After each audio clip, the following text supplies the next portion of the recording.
Lord Jesus. Palapakan po natin minsan na po ang ating pinakamamalapan ng Diyos. Purihin ang ating malapinoon. Hallelujah. Una po sa lahat, ang aking mataas na pagbati, papuri at pasasalamat ay sa ating Panginoon lamang.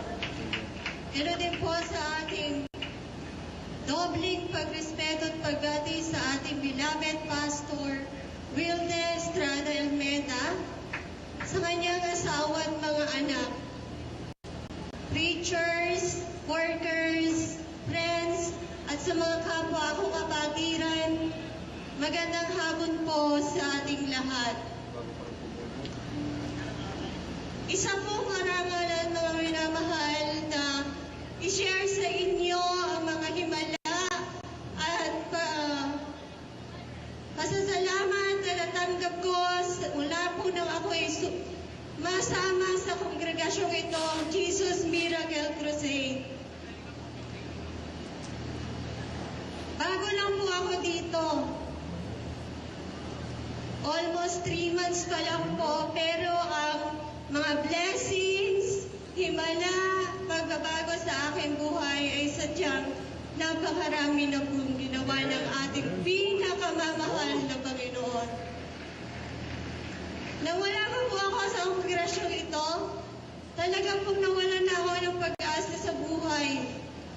Tanggap ko na po na ako'y mamamatay dahil po sa halos 3 taon na aking pagpapagamot ay hindi pa rin po ako gumagaling. Ako po ay may karamdamang nasal pharyngeal cancer. Ito po ay isang bukol sa ilong na nag-extend po sa aking leeg. June 2011 po nang ako ang aking sakit po ay talagang lumala na. Nang aking leeg po ay talagang lumaki na, kapantay na ng aking mukha. Ng aking mga mata ay nakapikit na, ang aking bibig ay nakangiwi na. At ito po ay pumutok na nilabasan ng napakaraming tubig. At dugo na talaga naman ako po ay inyong pandirihan. O ako ng mga sandaling iyon. At ito po ay nilabasan na rin ng uod. Sino po ang magnanais na mabuhay pa? At pakiramdam ko po kahit na anong panalangin ay di ako naririnig ng ating pinakamamahal na Panginoon. Sa tindi po ng kirot na aking naramdaman, ako po ay nagpagamot ulit. Nagkaroon naman po ng konting improvement dahil lumiit naman po ang aking bukol. Pero sadyang napakahina po ng aking katawan na talaga po ako'y hinang-hina na. Sa ospital habang ako po ay kanilang ginagamot, talaga na po naranasan ko ang hirap. Pero pilit ko po itong pinaglalabanan dahil sa aking pamilya, lalong-lalo na po sa aking mga anak. Meron po akong anak na 3 babae. May edad na 8, 6, at saka po 1 taon.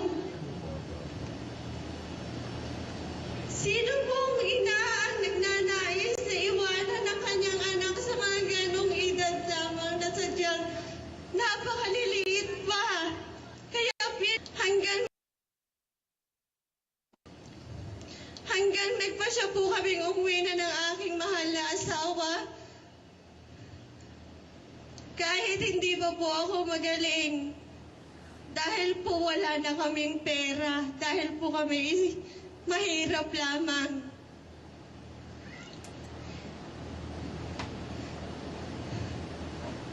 At sa aming tahanan, mga minamahal, nag-uusap po kami ng aking asawa. Sinabi ko, minamahal, ako po ay isang inutil na noon. Hindi na po ako nakakalakad. Binubuhat na lang po ako ng aking mahal na asawa.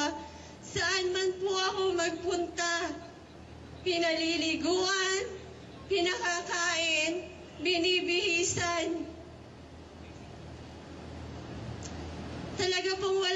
akong ginawa, kundi yung umiyak.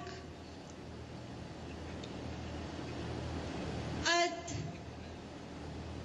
pinagtapat sa akin ng aking asawa na may taning na pala ang aking buhay. Yun daw po ang sabi ng doktor. Alam ko pong gano'n na ang aking sitwasyon, pero napakasakit pa rin marinig dahil sa aking mga anak. Kinagabihan po, mga minamahal, ako ay talagang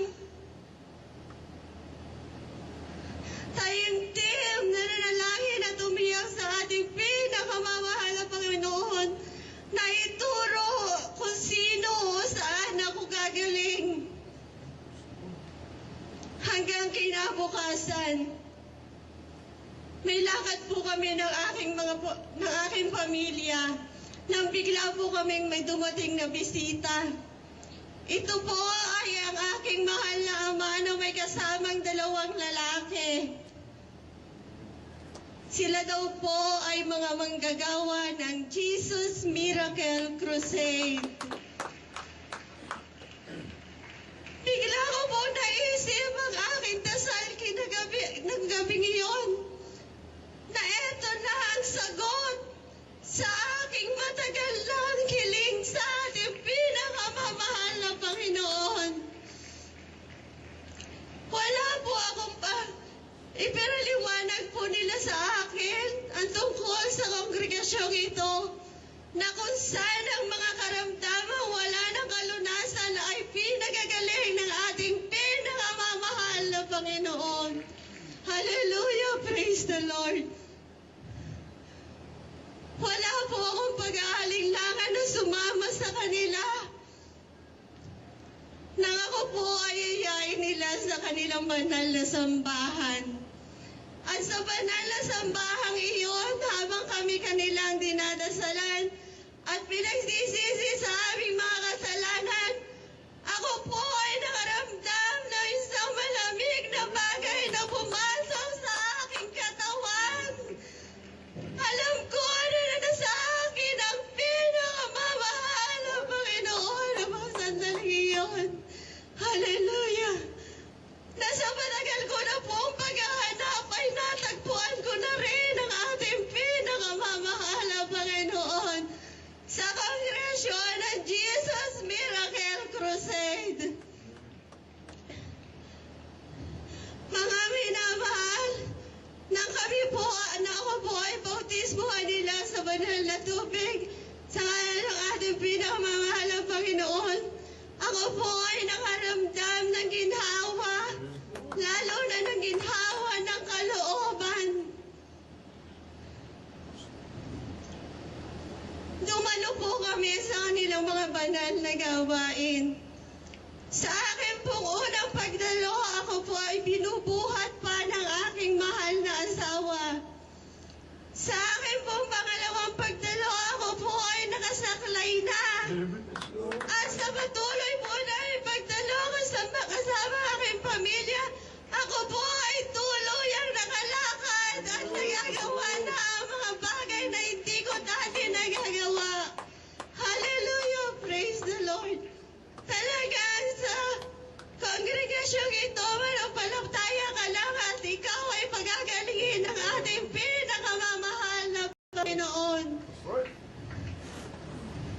Hindi man po niya pa binibigay ang aking ganap na kagalingan. Ako po ay lubos na maasa sa tulong niyo, sa tulong ng ating beloved pastor. Ako po ay pagagalingin ng ating pinakamamahal na Panginoon.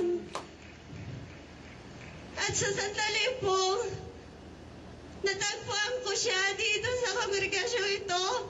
Ako po ay pinagaling na ng ating pinakamamahal na Panginoon. Pagamat po, maikli lamang ang aking testimony, sana po ay ito ay nagbigay sa inyo ng inspirasyon na isang taong may taning na ang buhay, eto ngayon at nakatayo sa inyong harapan. Sinungaling ang doktor. Walang gamot. Pero ito nakatayo at nagsasalita po sa inyong harapan, mga kapatid. Praise the Lord. Purihin ang ating malapit. Palapakan po natin muli ang ating pinakamamalapan ng Kristo. Purihin ang ating malapit sa pinagpalang patuto mula sa ating kapatid bilang Sister Maura Pagklem. Purihin ang ating malapit a cancer victim. And mga mahal, as we heard her testimony, for the sake of our beloved webcasters, we would like to give you a brief testimony about her testimony. She was suffering from cancer from her nose till her neck, and the mass were growing bigger, and her neck was already as big as her face, according to her. Her eyes was already closed. She was no hope to live longer. She couldn't walk, and her husband took care of her needs, eating, in taking a bath for her, and the likes. And the mass was at her nose, reached her neck. Water and blood went out from her neck, and even worms. But when a worker from the Jesus Miracle Crusade shared her about the miracles of the Lord, she accepted the Lord and repented and sincerely prayed for her condition. And when she continued attending services, she was able to walk and gradually healed through the prayers of our beloved and honored evangelist Willis Radalmeda. Palapakan po natin minsan na po ang ating pinakamamalapan ng Kristo. Kunin ang ating manapinoon. Lahat po magsabi, praise the Lord!